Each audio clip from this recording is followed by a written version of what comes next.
Actually, wala po rito yung nag-aalaga ng hito, kaya pinakialaman lang namin itong trabaho niya.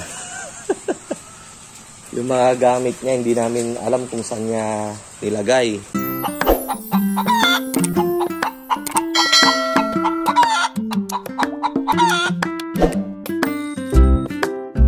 Yan, dito ako kumuha. Sige. Yan, sige.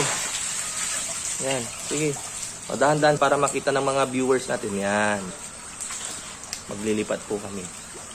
So, sige pa. Ayun pa. Ayun. Ang dami dyan, oh. Yan. Yan. Ayun. Yan. Ayun ito. Lagyan mo dyan.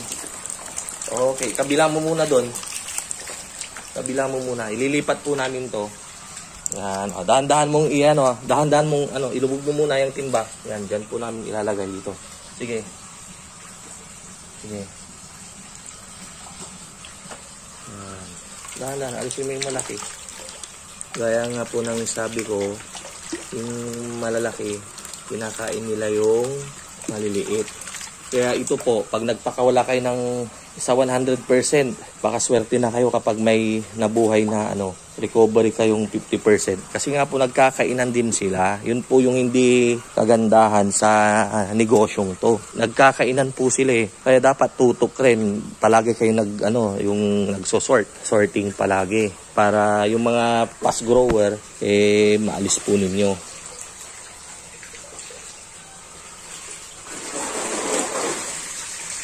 FYI po, ito pong hito matagal ang kanilang buhay. Kahit na ilang oras po silang wala sa tubig, mabubuhay pa rin sila. Kahit na ilagay nyo pa po yan sa batsyang walang gaanong tubig, lagyan nyo lang siguro ng kalahating tabo, basta basa po sila, buhay pa rin po sila. Mabubuhay sila ng matagal. Hindi po kagaya ng bangus na pagkahango mo ng bangus, ilang segundo lang patay na talaga sila. Yan.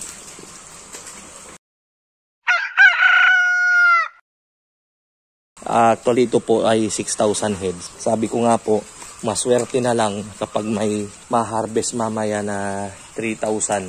So, ito po. 1, 2, 3, 4, 5, 6.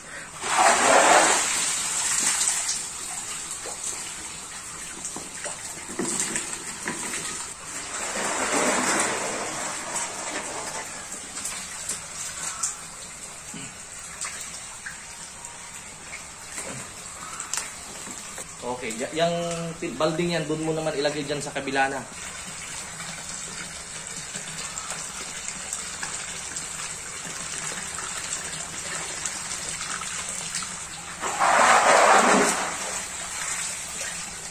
First time po naming mag-alaga ng hito.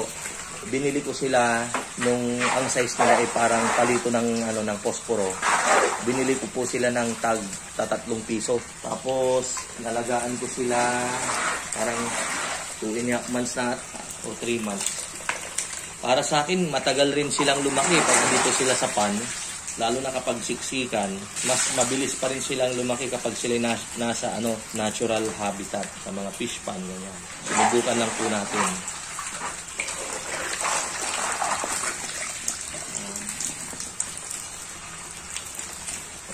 Okay.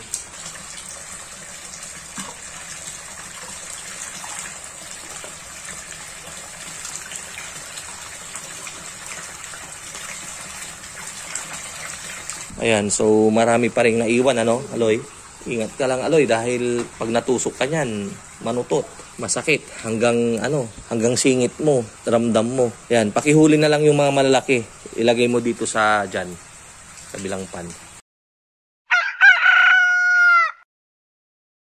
So siguro mga 2 linggo pa, dahil nagnenet po kami nung may fish pan po kasi kami rito. Gusto ko silang ilipat doon. Kaya lang umaapaw yung tubig nung pan, kaya palalagyan ko muna ng net. So after naming malagyan ng net, pwede na silang ilipat doon. So hanggang sa muli, ito po ang inyong Mang Mags. Nagsasabing mabuhay po tayong lahat at God bless. Thank you.